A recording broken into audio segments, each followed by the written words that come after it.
अज़ीज़ तलबा, आज हम फार्माकोलॉजी से मुतल्लिक़ सीखेंगे। फार्माकोलॉजी अद्वियात की साख्त, खसूसियात, तबई इस्तेमाल और ज़राए का मुताला है और इससे मिलती जुलती लेकिन मुख्तलिफ़ एक इस्तिलाह है जिसे फार्मेसी कहते हैं। ये अद्वियात साजी का पेशा है।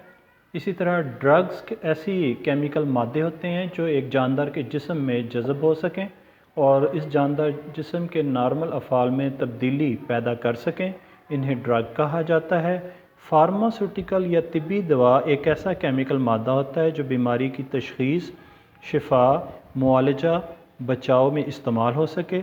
नशा आवर अद्वियात ऐसी अद्वियात होती हैं जो अपने इस्तेमाल करने वाले को अपना आदी बना लेती हैं। अब हम सीखेंगे फार्मास्यूटिकल अद्वियात के मुख्तलिफ़ ज़राए।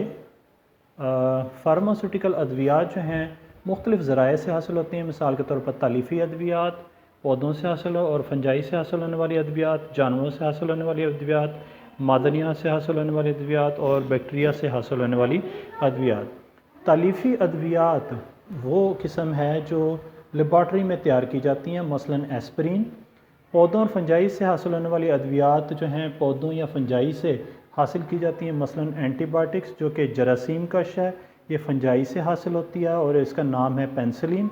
इसी तरह एनाल्जेसिक एक दाफ़े दर्द यानी दर्द को कम करने वाली दवा है। ये एक एफ्यून पोस्ट पौधा है, उससे हासिल होती है और इसका नाम है मॉर्फिन। इसी तरह कार्डियोटॉनिक्स ऐसी अद्वियात हैं जो दिल को तहरीक देती हैं। फॉक्स ग्लव पौधा है, उससे ये हासिल होती है और इसका नाम है डिजिटलिस। इस तरह कुछ अद्वियात हैं जो जानवरों से हासिल होती हैं। जानवरों से हासिल होने वाली जो अद्वियात हैं वो जानवरों के ग्लैंड से हासिल होती हैं और इनमें हार्मोन्स और एंटीटॉक्सिन्स शामिल हैं जो जानवरों के ग्लैंड से हासिल होते हैं। और जानवरों से हासिल होने वाली अद्वियात की मिसालें हैं मछली के जिगर का तेल, कस्तूरी, मक्खी के छत्ते की वैक्स। मादनियात से हासिल होने वाली अद्वियात जो हैं वो ज़ाहिर है मादनियात से हासिल होती हैं, मसलन टिंक्चर आयोडीन जो जल्द पर जले या कटे हिस्सों पर इन्फेक्शन से बचाता है। सिल्वर नाइट्रेट खुश्क हालत में जल्द पर ज़ख्मों पर इन्फेक्शन से बचाता है। बैक्टीरिया से हासिल होने वाली अद्वियात जो हैं वो बैक्टीरिया से हासिल होती हैं, मसलन स्ट्रेप्टोमाइसिन। तो आज का ये हमारा टॉपिक है। उम्मीद है आपको अच्छे तरीके से समझ आ गया होगा। खुदा हाफिज़।